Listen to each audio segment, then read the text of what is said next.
But hey, I mean, the reason you're here and not at the music is because we've got one of the most incredible issues to discuss. And this has been an issue that's been going on for the last 3,000 years, ever since Jerusalem has been founded. And we've got three wonderful authors to talk about it. So let's get straight into it. We have Nur, who's come all the way from India. Nur has written a book on Arab and Palestine conflict, and she's really looked at young people. She stayed behind the battle lines and the barricades to be able to do that. She's also a visiting professor at Georgetown University, but she said she hasn't visited yet, so she's a potentially visiting visitor there. Brian Catlos is a professor here at CU at Boulder at the Department of Religious Studies. He's won a number of awards, has written a number of books, including this tome that I am right now engaged with, which is Infidel Kings and Unholy Warriors, and it's absolutely fabulous. And I don't know whether it's available in the bookstore. Is it? It is? Please go and buy it because it tells you an incredible story. 1046 onwards. Was that roughly? More or less 1046. All of Spain, across the Middle East. And then we have the boss, Simon Sebag Montefiore. When I first picked up his book, it was just painfully, incredibly amazing. And I used to tell my wife, I am rationing the number of pages I read every day because I didn't ever want to finish reading it.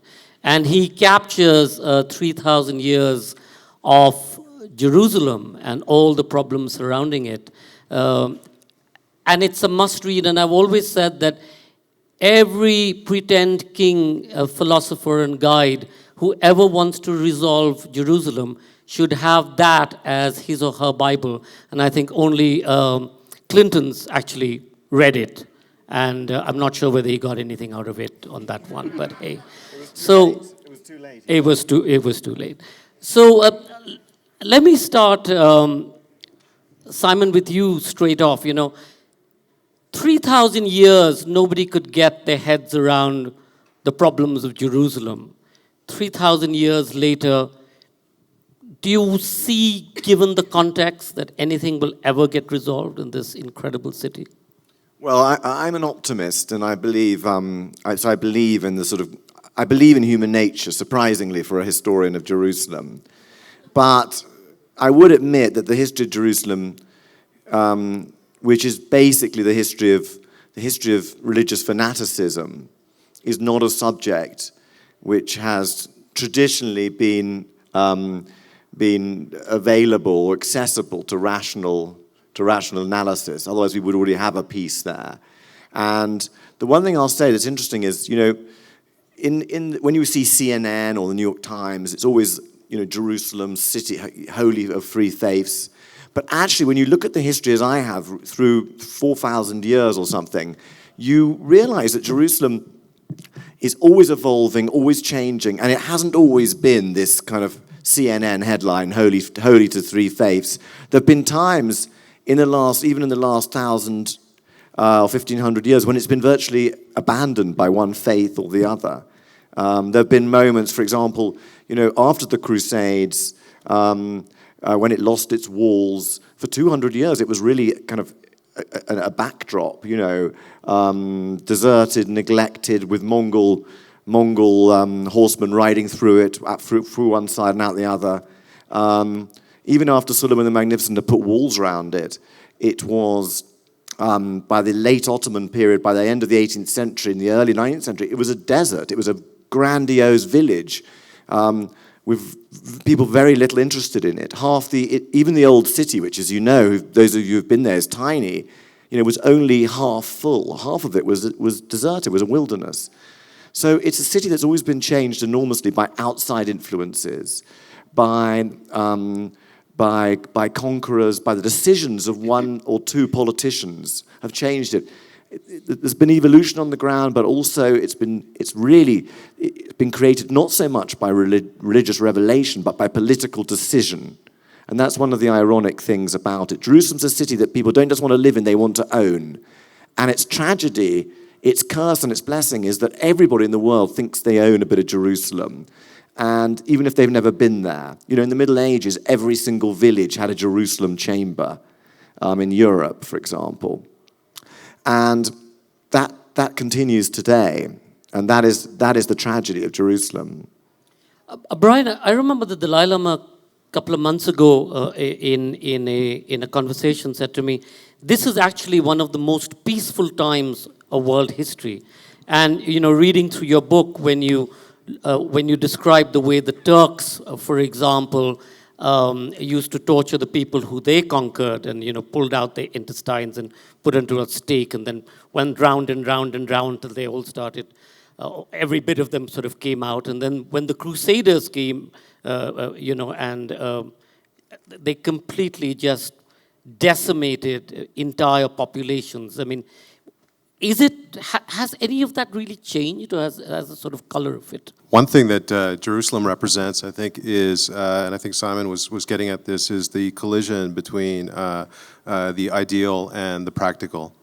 And I very much agree that the history of Jerusalem is not a continuous one of a 2,000-year clash of civilizations. As Simon was saying, it becomes an important place at different times for different people for different reasons. And often those reasons have very little to do with religion and much more to do with politics, economy, etc. The Crusades are interesting because the Crusades, from my perspective, were very much about domestic policy. Conquering Jerusalem, aspiring to conquer Jerusalem, was a way of achieving certain solutions to certain problems that were happening, as it were, at home in medieval Europe. Once Jerusalem is idealized and the Crusaders come and they've envisioned it as a holy city, as something that has been defiled by non-believers and needs to be cleansed, they did so quite happily in the most violent way. When we read the accounts of the siege of Jerusalem, the aftermath of the siege of Jerusalem in the First Crusade, the Crusaders who were there and who wrote about it later speak with pride of the violence that they inflicted on the civilian population. In fact, Jerusalem the Crusaders' siege of Jerusalem is an early example of, I think, a deliberate genocide, because after the city was taken over, certain groups of Crusaders, not all of them, but certain groups of Crusaders actually halted the looting in order to round up the remaining Muslim and Jewish civilian population, take them to the Temple Mount, and methodically execute them. But then we have the practical. And we find that after this initial burst of violence, what the Crusaders found when they wanted to hold and rule over Jerusalem and Palestine was that they could not maintain that sort of attitude because it was counterproductive. If you want to run a kingdom, if you want to profit from it, if you want to be able to collect rents, you have to devise a system which is more inclusive. And so very soon afterwards, they developed a society in which Muslims could live. They were given a subordinate status, but the violence basically stopped after that initial episode because it couldn't continue. Otherwise, Jerusalem as a kingdom would simply not be viable. Simon, is that the reason why Salahuddin, when he took the place, sort of changed, in a sense, the story and didn't actually rape and pillage in the same way that had happened so many times before? Well, that's one reason. I mean, Brian is absolutely right. I mean, the fascinating thing is the 1099 slaughter, in which anyone, anywhere, but I mean, the numbers, by the way, the Crusade were actually tiny. We don't know how many people were actually left in the Crusade, but we know that roughly something like 80,000 people, knights, princes, peasants, monks, set off from Europe in many, many different waves across Europe and came towards the Holy Land. And of them, something like 11 or 12,000 knights, maybe a few more, actually arrived at Jerusalem to besiege this city on the sort of blazing, under the blazing sun of the Judean desert. And they took the city. Now, initially, Brian is actually right in touching on something fascinating here. Like Islamic State, they did absolutely try and promote this image of absolute brutality. When they'd slaughtered everybody on the Temple Mount, they then, they did appalling things. They didn't just kill people, they dismembered them as well, wherever possible. They deliberately smashed babies' heads against walls, did all this sort of stuff. They kept alive a few Jews. They killed all the Jews in the same way that they killed Muslims, but they kept alive a few to try to ransom them, and a few top Muslims.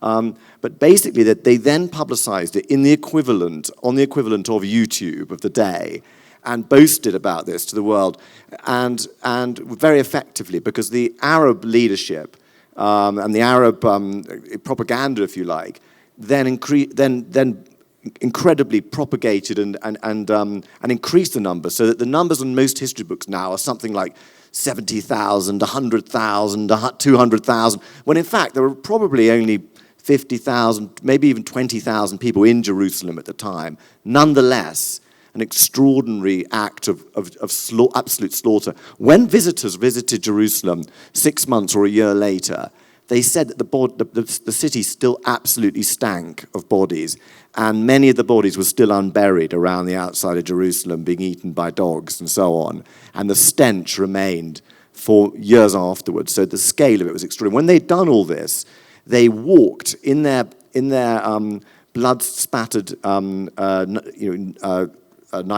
knights' costumes. They went back to the Church of the Holy Sepulchre, and they deliberately didn't wash, but they walked in there just caked in blood, and singing hymns, weeping with the joy of having taken the city. So Brian has really touched on something which is a fascinating aspect of that, and an echo of our own times. When Saladin took it back, I mean, Saladin was an extraordinary character, and one forgets that he didn't just take Jerusalem, but he basically united Syria, parts of Iraq, and Egypt. And one interesting thing that we've gotten is that Egypt was then a Shia country. The Fatimid Caliphate was Shia. It was changed to Sunni, which is also relevant in our own times of the Shia-Sunni conflict. But anyway, he took Jerusalem, he founded a dynasty, and he was actually a really impressive character and a fascinating character who showed Islamic superiority in this case. They sprinkled the Temple Mount with rose water. They prayed there, and they showed their civilization. One thing that's interesting was, of course, the Crusades had actually created a single Islamic state by invading. The reason why these tiny group of Christian crusaders were able to take Jerusalem was that just as Europe was run by tiny baronies and princes, so the Islamic world was completely divided by warring, effectively barons. So that's why they were so easily able to take the city. But I think Saladin is one of the few heroes of the story of Jerusalem. No, absolutely fascinating if you read about the ways. I don't know if any of you have read any of their work, but if you read about the incredible way that Saladin comes back and he takes the city, and then what he does and how the city prospers after that is amazing. Nur, religions don't sort of set out to be warmongering religions. Most religions advocate peace, in a sense. However, when they marry themselves to politics of the time, that's when they use the religious fervor to be able to go out and do these incredible acts, whether it's the Crusades or, the Muslim invasions, etc. Finally, was it about men and their egos that drove this entire period? And, if they were women, would it have been any different? I mean... I think the simple answer to that is yes, but actually I just want to pick up on something that both Sebag and Brian have said, which is that landscapes have a certain power, And I think that Jerusalem's kind of had its ups and downs. So I personally, my own journey to Jerusalem, I'd already been to Cairo and Damascus and Istanbul and these great capitals of the Arab world. And when you've been to them first and arrive at Jerusalem last, then it really does seem like a bit of a backwater, which is what it was during a lot of the Ottoman era. And I think it's really in the 20th century where Jerusalem has taken on again this sort of it's become a landscape that's being contested by both Arabs and Israelis. And now I think that history sort of teaches both Arabs and Israelis that Jerusalem is a city that has to be possessed, by God, tribe, nation, and that it's not one where you can kind of have a let's split the difference approach, which is very much what the American approach to negotiations has been, that why can't you just, since it's just such a sticking point, why can't this city just be split? So I don't know if that answers. To the mic. Yeah, okay. Can I? Yeah. No, I think I like what you're saying, and I think first of all, just on the women thing, I've got to mention here Queen Melisande, who was the Mrs. Thatcher of the Crusades, who became queen of Jerusalem, queen of the Kingdom of Jerusalem, and she was the one who built much of the sort of Romanesque architecture that you see in the sort of old city of Jerusalem, and particularly the Church of the Holy Sepulchre is her. And the marketplace, and she was an admirable character in many ways. She ruled like a man. She was extremely beautiful. She kept the peace between different factions. She built amazing things. So, actually, women have played a huge role in Jerusalem's history. And of course, Helena, Constantine the Great's sister, was the one who she has to rank as probably the most successful archaeologist in all of history, because she discovered 200 years later, she finds the cross and the nails and with the bits nail and in the right there. place. Yeah, right there, just waiting there. And she found the right place and everything. So she's definitely the greatest. But just, I think one of the points I think you were just making about religions, politics is a very good one.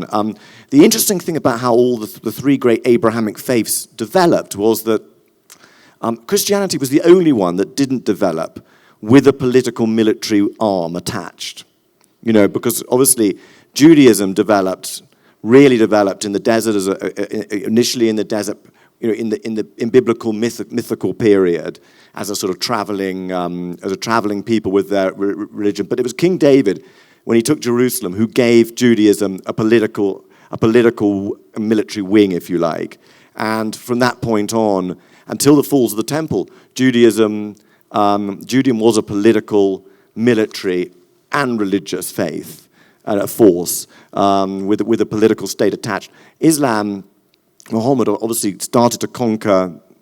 It was from the beginning a political as well as a religious leader, and Christianity wasn't. Quite self-consciously wasn't. And that was one of the great attractions of Jesus Christ, was that he wasn't. He turned against all that. He wasn't interested in being a sort of Jewish nationalist leader.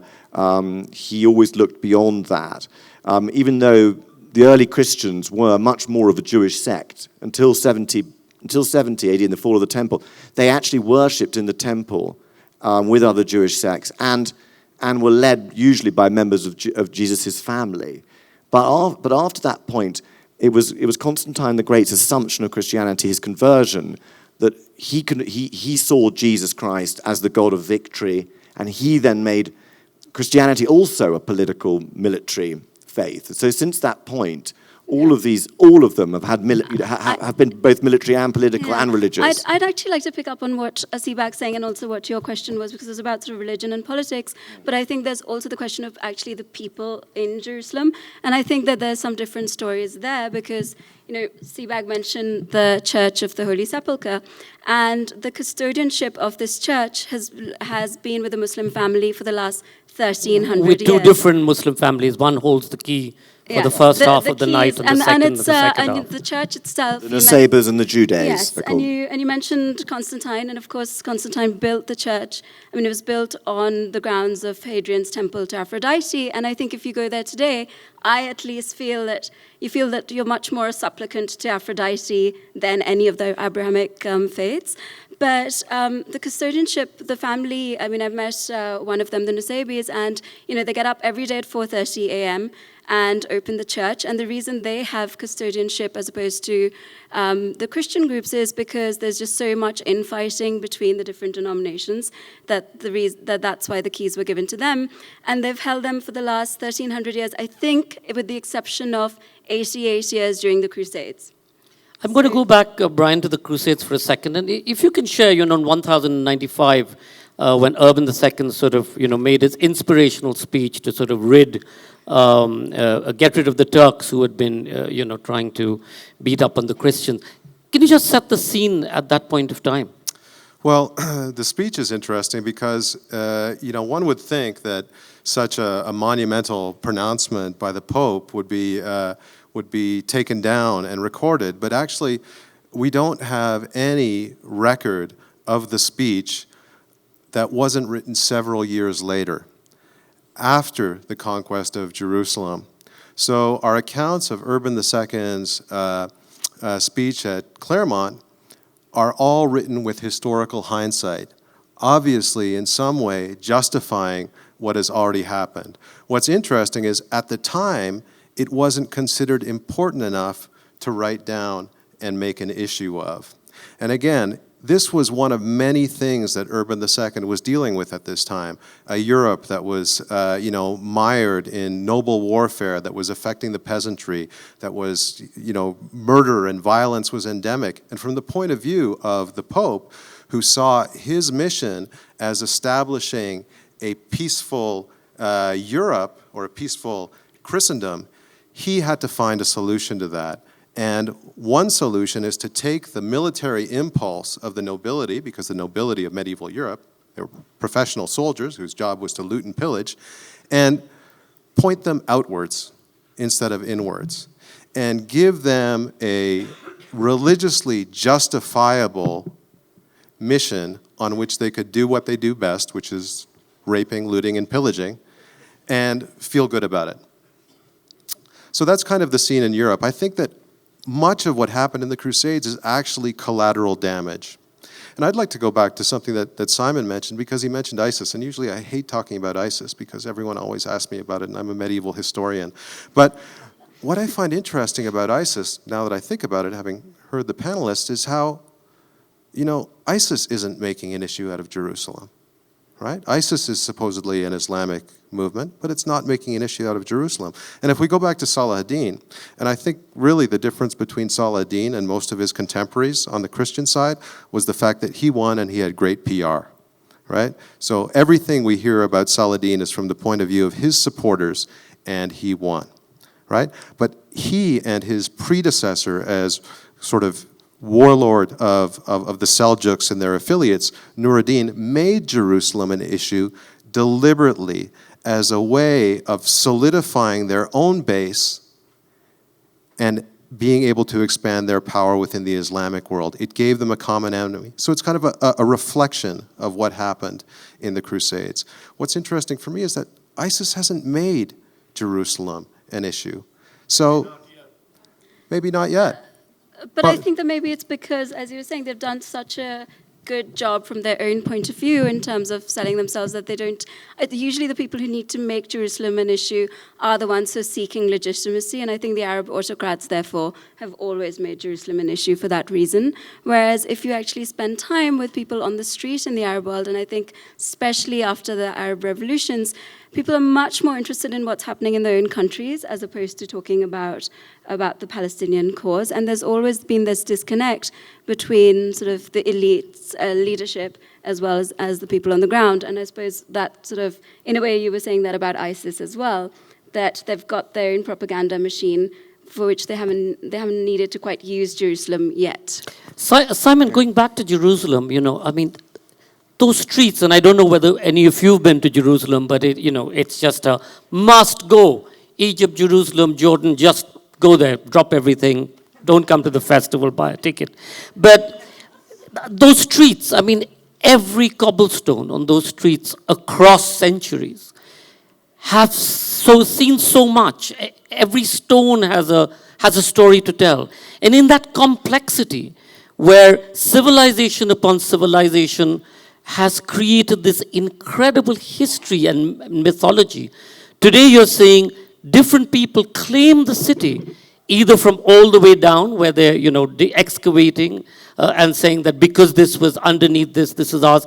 How do you see that panning out? And what do you see the outcome of that particular exercise to be? Because that's obviously become a huge, big issue today within Jerusalem. Well, I mean, archaeology is always been a completely political exercise in Jerusalem. When I was writing my book, I spoke to all the different sides of archaeologists, as well as soldiers and politicians. And their relationships with each other, by the way, are kind of tragic, because during the peace process, they were able at last to have their own archaeological peace process. And in fact, the great Israeli and Palestinian archaeologists are all great scholars who kind of really are anti-political. And it's a tragedy when there was the Rabin-Arafat peace process, they could finally stop repeating the rubbish of their own side. For example, the Palestinians always frequently say, and they say it today, Abu Mazen says it today, that there was no Jewish temple on the Temple Mount.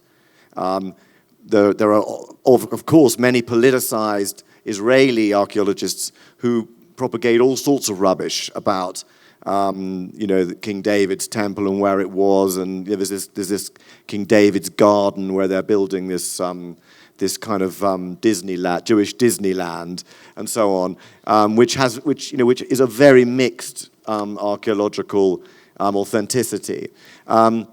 But when the peace came, they all made peace, and they were all able to discuss all this stuff. And apparently, and in private, they all privately said, this is where the Jewish temple was, this, and so on and so forth. The moment it broke down, they all had to go back to saying pretty much what the politicians had ordered them to. So archaeology is just another tragedy of this situation. But I think, just to go back to what Brian and Nur were saying earlier about, 2 points. One is it's very true that Jerusalem is always the most useful banner for Arab politicians to use. I think the reason why ISIS haven't used it so much is because they are a very practical movement based on immediate success. And therefore, to claim something which they are absolutely 100% not going to be able to take is an unnecessary leap for them when they really do have a real possibility of taking huge cities like Mosul and so on. So I think that's one reason for that. But isn't it also because wherever they've gone, they've just destroyed every kind of symbolism of ancient history? Is it because they don't want to acknowledge that even exists? And everything is about being a military power in today's context. Yeah. The new caliphate, in a sense. Well, I think the idea of their caliphate is a military political leadership.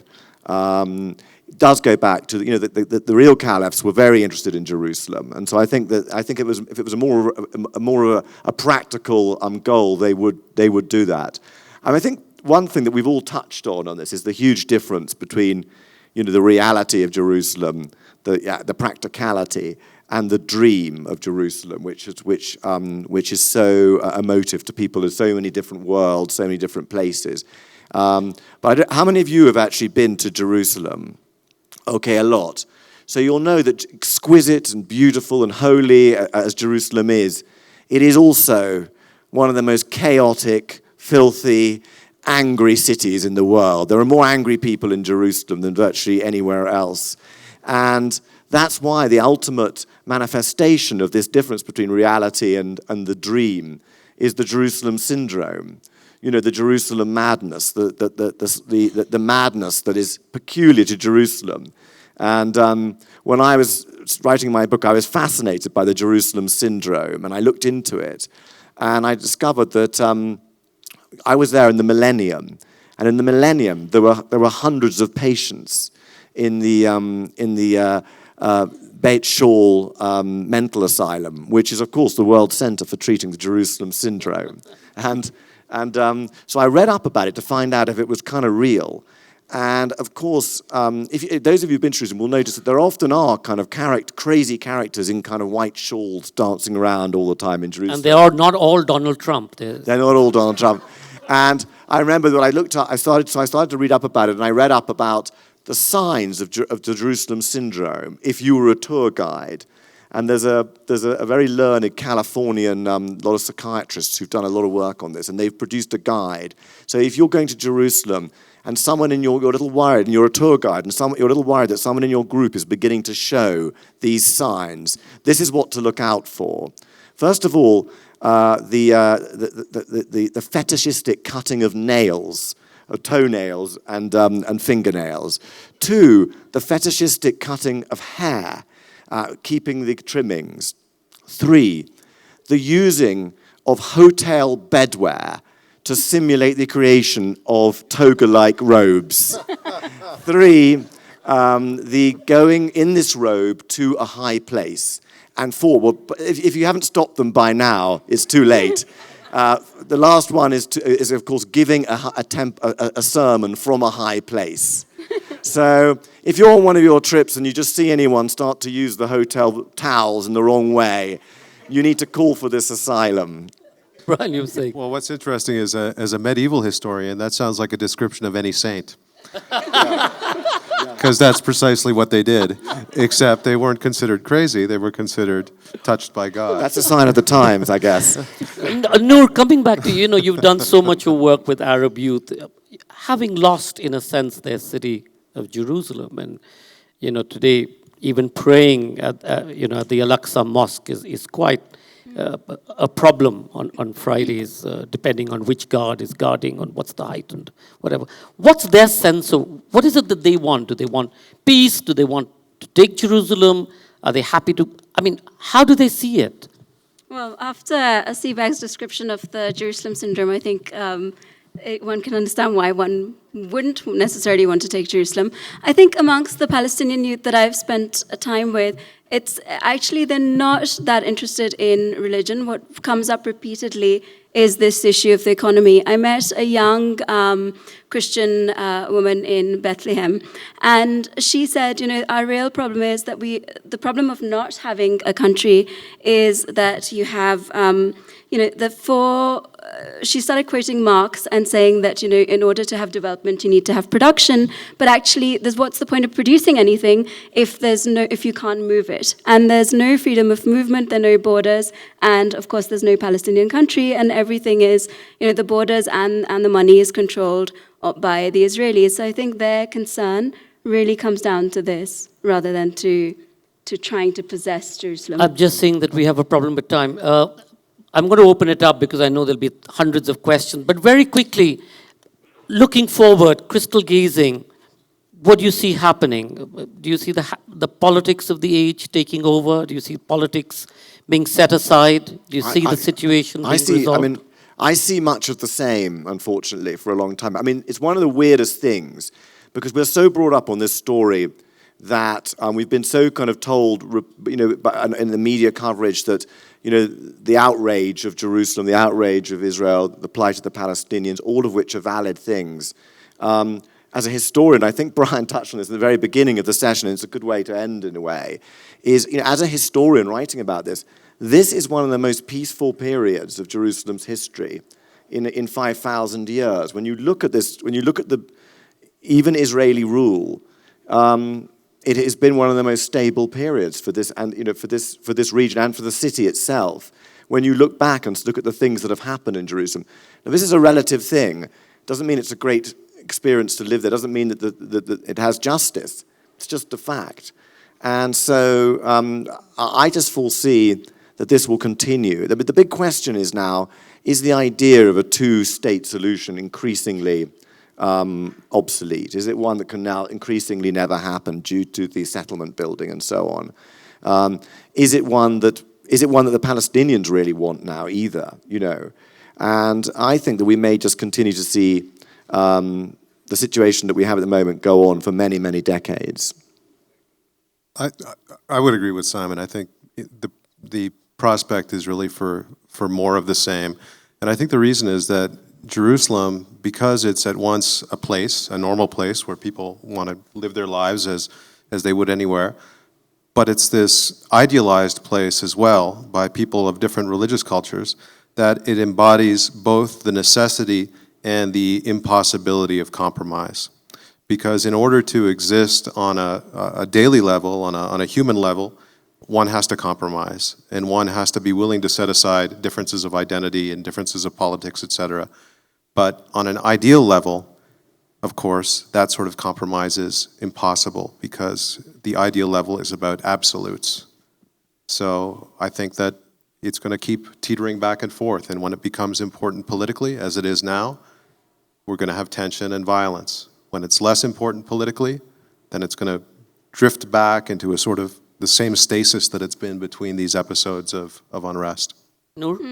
I'm afraid I agree with both of them as well. And when I've sort of met, on the Palestinian side, I think Palestinian politicians, the divide between Fatah and Hamas, there's a sort of there's so much internal politics that they're not really focused on the peace process. And when I've met Israeli politicians, a lot of them will, quietly say, well, actually, the most important issues for us right now are the ultra-Orthodox issue within Israel and how that's changing Israeli society, jobs and the economy, and then Iran, and then Palestine is kind of somewhere down the list as number 5 or 6. So I don't think there's any real desire to exchange land for peace right now, and with the barrier as well, Israel's fairly sort of protected. So I don't see any movement in the short term. I think, can I just finish, but also just add something which is interesting, because as a historian, when you look back at this period, and I think Nur's talking to people on the ground, we're sort of looking back into centuries as well as today. And the strange thing is that we probably don't realize how recent the identities that we're looking at now are created. I mean, when they asked one of the Khaldi family mayors of Jerusalem in the 1860s what nationality he was, he answered, I can't answer that in one answer, but I would say that my nationality is first Jerusalemite, secondly Ottoman, and thirdly Arab, which is a very interesting idea. And the Ottoman idea was a wonderful idea because it was supranational and united everybody, even though that empire was falling apart. So the identity of kind of Palestinian versus Israeli is such a recent one. And in a way, it's a tragedy that in writing my book, when I was looking at all the different identities that existed before, we're living in a much more bifocal, grey world. And maybe that's the reality, that's the future of the Jerusalem that we have today. And that's a sad thing. Well, questions? Anybody? I'll come around with the microphone. One at the back? Can we take them in clusters? Anybody else? Because I know we have very, very few. And one here. So let's take both of them and then I'll get them to answer. Okay. I want you to sort of look into the future and say, okay, how did the Christian Crusades peter out? And is there anything that we can say about the Islamic empire right now and how that might peter out? How the war. So just hold that and in front.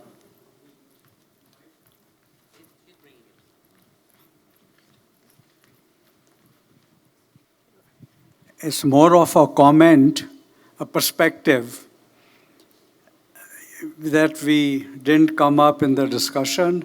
It's called the industrial military complex of the USA. You are in USA. War is a big business. You don't want peace in Jerusalem or in the Middle East or anywhere else. As people war with each other, Americans, the complex supply them armaments, so business continues. So you have the conspiracy theory, and then you have, how do you see this historically? So, yeah, actually, can I maybe just pick up on what you were saying about of course there is a military-industrial complex, but on the other hand, I think that one has to also be slightly fair, which is to say that the Israelis and Palestinians have to want peace themselves. The Americans can't want it more than the Israelis and Palestinians. And James Baker actually had a theory about this when it came to negotiations. In the beginning of the Obama administration, we saw Kerry running around a lot, trying to sort of get the peace process going. And James Baker's theory of negotiations is that actually you have to, that it's called the dead cat theory, and it means that when you're negotiating, you have to make sure when things fall apart that the party responsible for that, in this case, whether it's the Israelis or the Palestinians, that they're the ones who take ownership and not the Americans. So the idea is that the dead cat doesn't land on your doorstep. So although I agree with what you're saying about military-industrial complex, I think in this case it's slightly more complicated. I think I can bridge both of those questions, because in the Middle Ages there was a military-industrial complex too, or a military, mercantile, religious complex. And the Crusades petered out as obtaining and holding Jerusalem was no longer an economic priority. If we look at after Saladin conquered Jerusalem, the Christian efforts to reconquer it were largely symbolic. And the targets of the crusade became Egypt and Constantinople, which were important not for religious reasons, well, some religious reasons, but mostly because they were the termini of the Western trade routes that connected Europe to Asia and to the Far East and South Asia. So I think as economic priorities change and political priorities change, then modern crusades peter out as well. So, Simon, did you? Yeah, and I think Jerusalem has always benefited from, where one faith, one revelation, one empire craves Jerusalem, wishes to possess it, fights to possess it. It has always created a counterpoint, an opposite, and stimulated excitement about Jerusalem on the other, a fervor for Jerusalem. I mean, the Crusades we've talked about in some detail, but that's the classic example. I mean, as Brian said, there was no Islamic unity, there was no jihad at that point until the Christians took Jerusalem. That united much of the Muslim world under a single warlord. Saladin was the most successful one who took Jerusalem. It's interesting, but what we haven't said is Saladin took Jerusalem in glory. Saladin became the great conqueror. Within 2 generations, Saladin's family were making deals to share Jerusalem again in one of the weirdest peace deals in Jerusalem's history, where the Christians and Saladin's dynasty actually divided Jerusalem in a fascinating deal, isn't it? That's an amazing point. With the Holy Roman Emperor. When Richard the Lionhearted came over on crusade, his first option, his first plan for solving the Jerusalem problem was marrying his widowed sister to Saladin's brother. Yeah, ideal. So that would seal it for him until his religious experts told him, well, that's not allowed. Yeah. And it's like, oh, dang, I can't do that. So love can conquer the world. And on that happy note, thank you all very much.